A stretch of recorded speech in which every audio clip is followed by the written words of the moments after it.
ঠিক আছে আর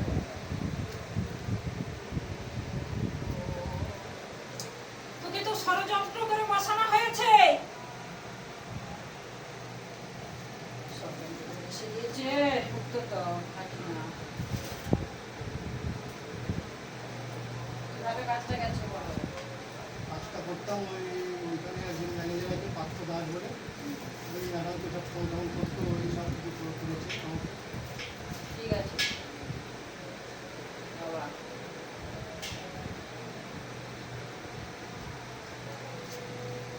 কাজটা যাওয়ার পিছনে হাত রয়েছে রে বেটা। হুট করে তোর বসে যাওয়ার কারণ হচ্ছে পিছনে শত্রু রয়েছে। সেই শত্রুদের কারণে তোকে বসিয়ে দেওয়া হয়েছে। দেখো বাবা, তুমি জিজ্ঞেস করো কত উত্তরটা জিজ্ঞেস করো। কাজটা কি পাওয়া যাবে না?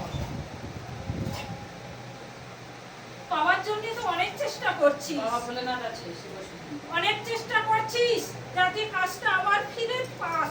না কাজ পেলে এটা তো চলবে না। পরিস্থিতি খুব খারাপ খারাপ, খুব খারাপ। আর খুব মানসিক চিন্তায় ভুগছিস। আর রাতের ঘুম কেড়ে নেওয়া হয়েছে। রাতে ঘুমিয়ে আসি না। রাতের ঘুম কেড়ে নেওয়া হয়েছে, খাওয়া দাওয়া হচ্ছে না, প্রচুর টেনশন করছিস, মানসিক চাপ রয়েছে। আর কিভাবে যোগাযোগ করার চেষ্টা করছিস কিন্তু হচ্ছে না বেটা। কোনো উত্তরই নেই।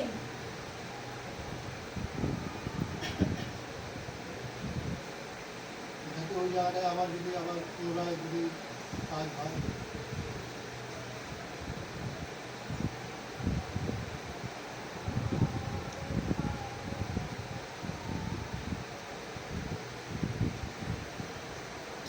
এক মহিলা আর এক পুরুষ রয়েছে। দুইজনের যোগাযোগের কারণে তো কাজটা বসে গেছে। ওই ওনার নাম হচ্ছে প্রিয়াঙ্কা ম্যাডাম। তোর তো কাগজপত্র সব ঠিকই ছিল রে বেটা, সবই তো ঠিক। কোনো সমস্যাই ছিল না। না, হঠাৎ মাত্র তোকে বসিয়ে দেওয়া হয়েছে। এটা ষড়যন্ত্র করেই করেছে আমার। একটা ষড়যন্ত্র পিছনে বড্ড জাল বিছানা রয়েছে। এর পিছনে আরো লোক রয়েছে, লোক যোগাযোগ রয়েছে। সেই লোককে নেওয়ার জন্য তোকে বসানো হয়েছে। একটা লোক এসেছিল, আমার পাঠাকালীন একটা লোক এসেছিল, ফোন নাম্বার নিয়েছিল, নামটা সব নিয়েছিল। ভুলে যাচ্ছে। সবকিছু জানতে জানতে তোর কাজটা ওরা ছাড়িয়ে দিল। কাজটা কি আর পাওয়া যাবে? অনেকটা চিন্তার বিষয় বেটা। তোর পোস্টে কিন্তু ওরা লোক যোগাযোগ করে নিয়েছে। হ্যাঁ, লোক নিয়েছে।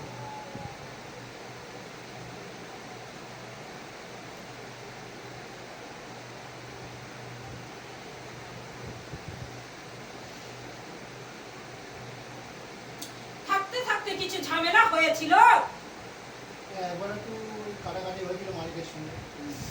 ঝামেলার কারণ নিয়ে তোকে বেটা হুট করে বসিয়ে দেওয়া হলো। ভিতরে ভিতরে ওরা লোক দেখে নিয়েছে। হ্যাঁ, দেখে নিয়েছি।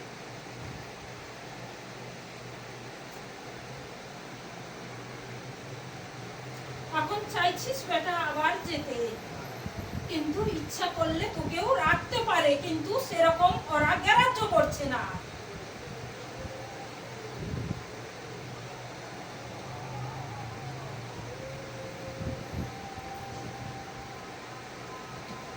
আর অন্য অন্য জায়গায় চেষ্টা করছিস তো, হ্যাঁ, অন্য জায়গায় চেষ্টা করছি। যাতে কাজ এর মধ্যে একটা কাজ হবে বেটা, চিন্তা করিস না। যারা ছাড়িয়ে দিয়েছে তারা মনে করেছে মহান কাজ করেছে। কত বড় ক্ষতি তোর সংসার হয়ে গেছে এই কাজ চলে যাওয়ার। সেই পরেই যে আছে সেই জানে। ভগবানই জানে।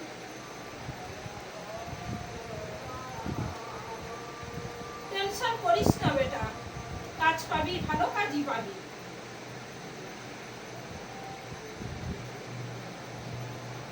কিন্তু মা একটা কথা বলছি, বলছি আমি মানে আমার একটু নেশা টেলের লটারির দিকে একটু চোখ। আমি ওই একদিন দুদিন বাদে বাদে লটারি কাটি, কিন্তু আমার প্রায় হচ্ছে। ওধার দিয়ে তোর সমস্যা রয়েছে, বাধা রয়েছে, তার কারণে ছোটখাটো হয়, ছোটখাটো হয়, কিন্তু বড় প্রায় কিন্তু বড় প্রাইজ কিছুই লাগছে না।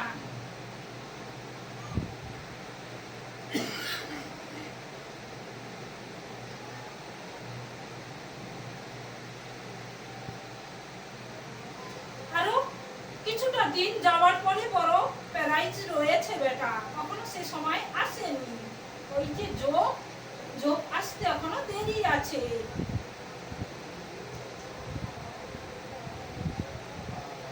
আমার বাড়ির দিকে একটু মা অসুস্থ শয্যা।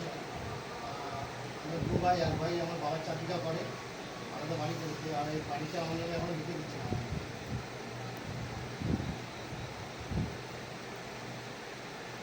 আর যাতে আমার দাদা একটু মানে আমাকে একটু সাহায্য করে, সেরকম ব্যবস্থা কিছু করা যায়। দাদার তো আর্থিক অবস্থা ভালো, আমার চাকরি করে, বাবার চাকরি। আর্থিক অবস্থা ভালো, এবং ও চাইলে তোকে কিছু সাহায্য করতে পারে এবং তোর সম্পত্তির ভাগ না নিয়েও ও ছেড়ে দিতে পারে, কিন্তু ও দিচ্ছে না, নিজের জায়গা ছাড়ছে না। নিজের যতটা পাওনার কথা ততটাই ও নেবে, আর এবং মাকেও হাতে রেখেছে।